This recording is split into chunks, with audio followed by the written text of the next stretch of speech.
Good day, folks. This is Greg Judy at Green Pastures Farm. Today I'm over here with the bulls. Did a paddock move and yesterday, and this morning I came over here and there's just so much grass in here. Well, up here they've grazed it a little more, but we've got I'll count the strips so far. Just on this paddock probably covers roughly 8 acres. And the first day we brought them in, I ran one right down this valley, a strip, and they're going back to water there. The water I'll talk about in a minute. It's a little bit, takes a little bit more management with this tank. I'll show you what we're doing here in a minute. This cold out here at night, it's freezing, but in daytime temperatures, you know, it's up in the mid 40s, and which is kind of typical, you know, for Missouri February. Today is February 10th. And you can see all the bulls. They are all got their bodies sideways looking at that. They're not looking at it, but their body's soaking it up. Every animal in here is sideways. And people say, oh, cows are stupid. No, they're not stupid. They know how to utilize every bit of their environment to their maximum potential. Look at that grass in here. I mean, this is...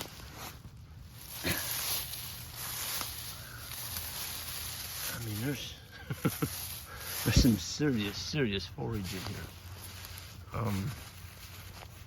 You know, this farm, you know, the previous landowner had this. He was pretty good about keeping track of his soil fertility, and you know, he'd take soil tests every so often. He owned this for pretty close to 30 years. He might correct me on that. It might have been a little more than that. But, you know, it's just, he told me it was kind of getting away from him, the brush, and he just couldn't do it anymore. And so we are doing it. We're taking care of the brush, but we're not going to do it until after we graze it with the bulls. So there's some brush. There's the thorn tree. There's another thorn tree. There's a lot of thorn trees, you know, a lot of autumn olives, thousands of autumn olives. And we're getting them. We're going after them. So we're cutting them off close to the ground, and we're using the crossbow diesel we painted on. And you know, there's all kinds of different herbicides and stuff that you can use to control brush. Some people, well, why don't you use that squirt stuff? Well, I'm probably talking about Toradon. You can buy Toradon in a squirt container. Nothing wrong with it. You can, you know, just spray it on with a squirt. It's got a nozzle on it. You just squirt it on. You don't have to have a brush that way. But if you do as much as we're doing, I mean, we're covering large areas, and you know, we'll go through some of it. It gets pretty pricey. Toradon does. The crossbow is very economical. It's 1 quart per 5 gallons of diesel fuel. Mix it up, keep it in a bucket with a lid on it, and only take out what you'll be using within the next 20 minutes. Don't fill your jug up because you'll knock it over. These bulls, they are not moving one iota. Of course, if I spent all night out here in this pasture, it's chilly. That sun's a pretty welcome addition. But finally got some rain. We got, I think it was close to 3/4 of an inch. And it rained all day long. Well, there's a nice little bull. He's just a dandy. These bulls won't be 2 years old until April, May. And these are the bulls that we're going to be selling in June. And folks are sending in deposits for them right now. So if you're looking for a bull, there's going to be, there won't be 41. We're going to be clamping some of these that didn't make the grade, but there's going to be several bulls for sale. And you just go to our website and email me if you want. greenpasturesfarm.net, that's our website. But we kind of pride ourselves on keeping bulls on fescue in the wintertime. These bulls haven't had just a handful of bales all winter. Yeah, I don't see any in here that's hurting either. They're all fat. No protein licks, no grain. These animals have never had a shot. The only time we use any kind of shots is, let me back up on that. They have had blackleg. Folks, don't skip your blackleg shot. I used to. I didn't give blackleg for 13 years, and by golly, I got hit. And it kills them dead, and it kills them within 3 to 4 hours. There's nothing you can do about it. You just sit there and watch them die. And that's your fault. It's not the bull's fault or the cow's fault. And cows won't do it. It's 2 years and under. They're not protected 24 months and younger. So if you're one of these folks that, oh yeah, we don't believe in shots and all that, well, fine. But when you have half of them lay down and die on you in 4 hours, you may warm up to that blackleg shot if you're going to be in the cattle business. So don't skip that shot, folks. You can't give it to them when they're a baby calf.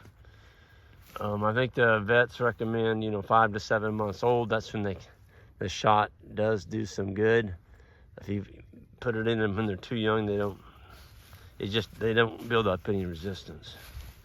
But here's the strip we gave him yesterday.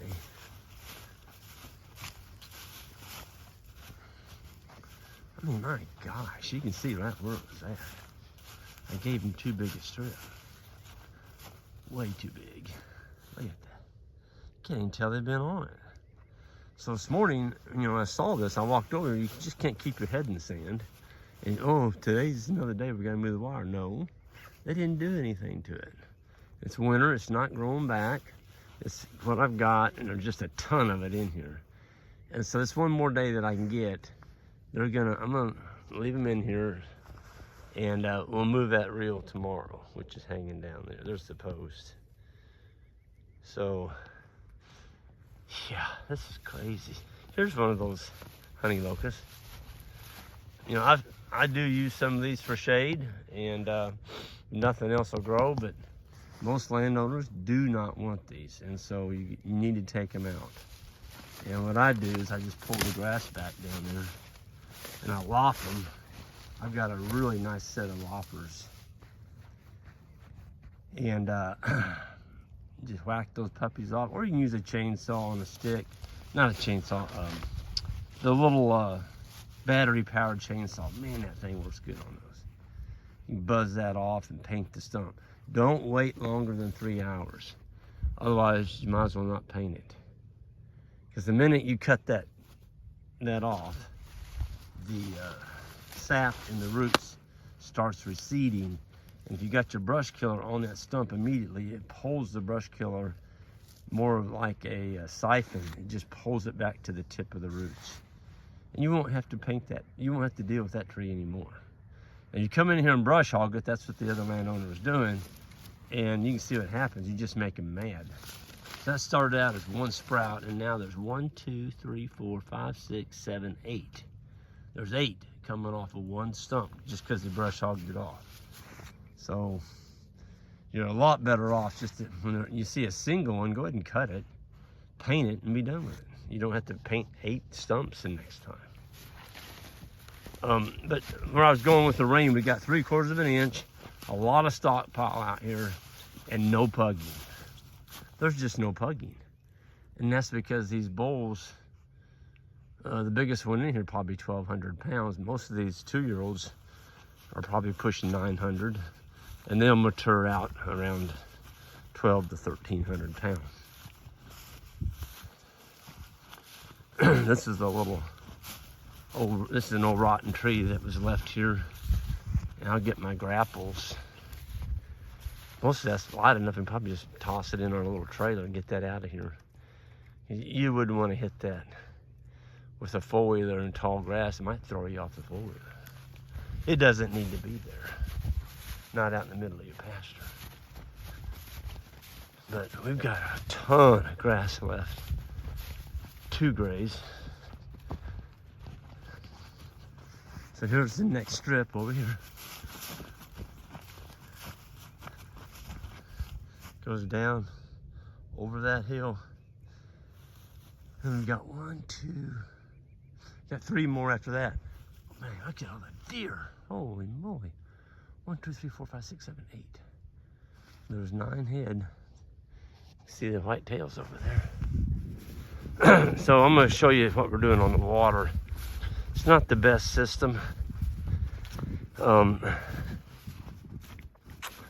think, you know, long term it'd be an awesome place up here on the point of this hill to just go ahead and put in another frost-free tank, because with basically 67, whatever it is, acres, there's 93 acres, but mid-60s grazing, you're never gonna have, you know, 400 head in here.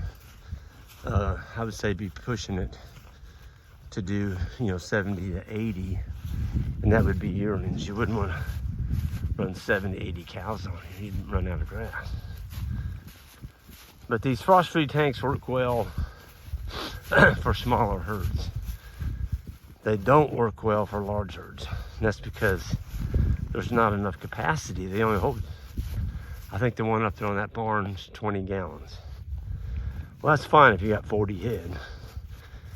It's not fine if you got 400.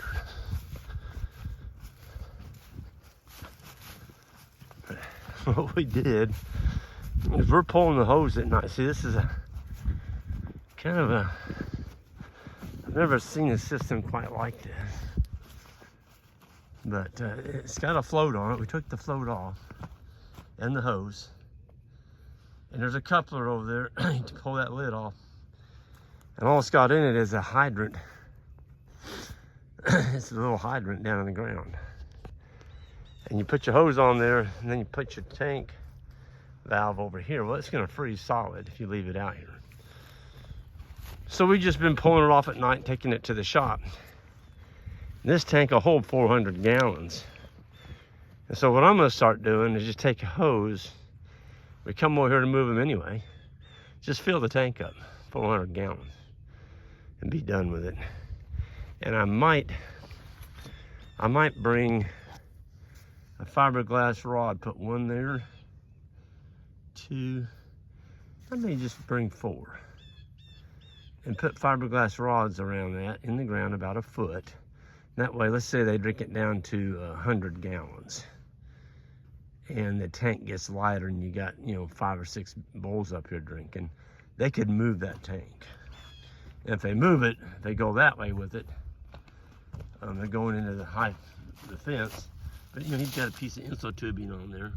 So it's not gonna, matter of fact, it's just almost touching, but it's not. The worst thing would be if they got their head on it and pulled it out there in the pasture and flipped it over. Now they don't have water. But 400 gallons, just do the math. We got 41 bulls in here. In the wintertime, they're not drinking much water. Probably around 3 gallons a day.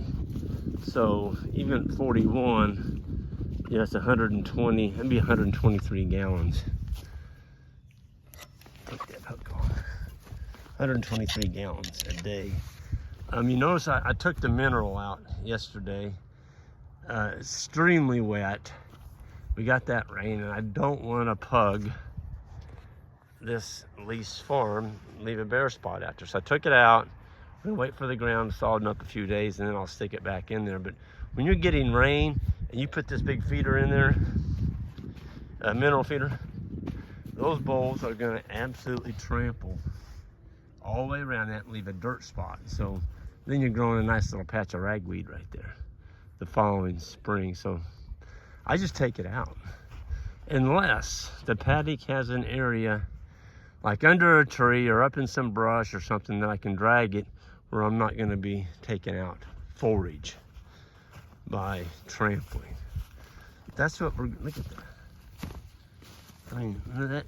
Here it is, February 10th, we got forage like that in front of us. Folks, that's where the money's saved, not feeding hay. We brought a few more bales over the other day because we're planning ahead. We know we're gonna be bringing at least another 40 bulls over here. Just, you know, 7 months old, 7 to 8 months old. Some will be 10. calves that were born last April, May. Okay, so that would make them, I guess, 10 months old.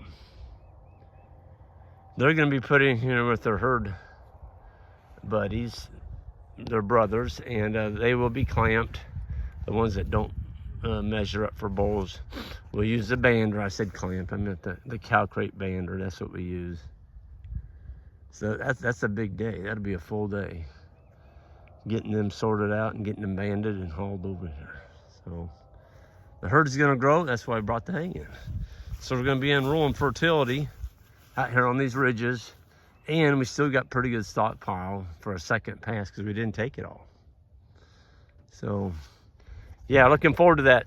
Anyway, I'm going to go ahead and get out of here, and everyone have a great day, and may all your grazing be good.